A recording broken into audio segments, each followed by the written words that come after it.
कहानी 4 फौजी और एक लड़की। एक बार की बात है, एक छोटे से गांव में 4 फौजी तैनात थे। वे सभी देश की सुरक्षा के लिए हमेशा तैयार रहते थे। उन चारों में से एक का नाम था अर्जुन, दूसरा था रवि, तीसरा था समीर और चौथा था नितिन। ये चारों एक दूसरे के अच्छे दोस्त थे और हमेशा एक दूसरे का साथ देते थे।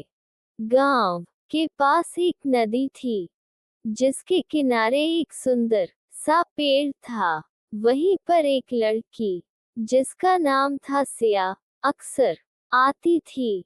सिया गांव की सबसे सुंदर और सरल लड़की थी। उसकी मासूमियत और मुस्कान सबको आकर्षित करती थी। एक दिन जब फौजी अपने ब्रेक पर थे, वे नदी के किनारे बैठकर बातें कर रहे थे। अचानक सिया वहां आई। उसने उन्हें देखकर मुस्कुराते हुए कहा, नमस्ते फौजियों, आप सब कैसे हैं? फौजियों ने उसे देखकर खुशी से जवाब दिया। धीरे धीरे सिया और फौजियों के बीच दोस्ती बढ़ने लगी।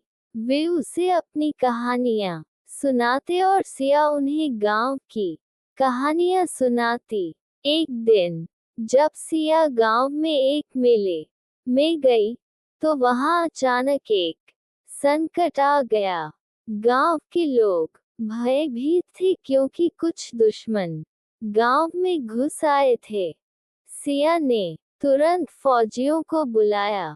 अर्जुन, रवि, समीर और नितिन तुरंत अपनी ड्यूटी पर लौट आए। उन्होंने अपनी जान की परवाह किए बिना गांव की रक्षा की। सिया ने उनके साहस को देखकर सोचा, ये कितने निस्वार्थ हैं। कई घंटों की लड़ाई के बाद फौजियों ने दुश्मनों को पराजित किया। गांव के लोग उनकी बहादुरी की तारीफ कर रहे थे।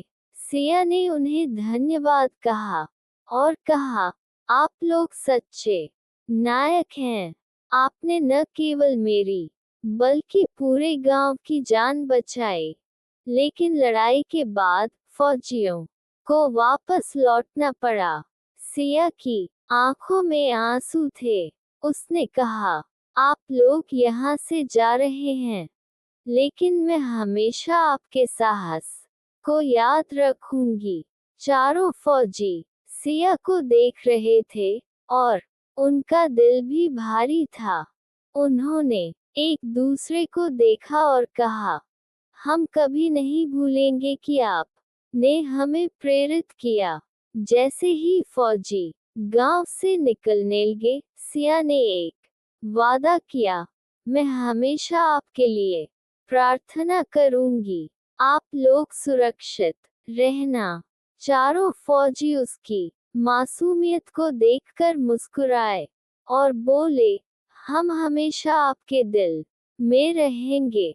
वे सब अपनी अपनी राह चले गए, लेकिन सिया ने उनकी यादों को अपने दिल में हमेशा के लिए संजो लिया। और इस तरह 4 फौजी और एक लड़की की कहानी एक प्रेरणादायक याद बन गई, जो दिखाती है कि साहस और दोस्ती हर परिस्थिति में जीतते हैं।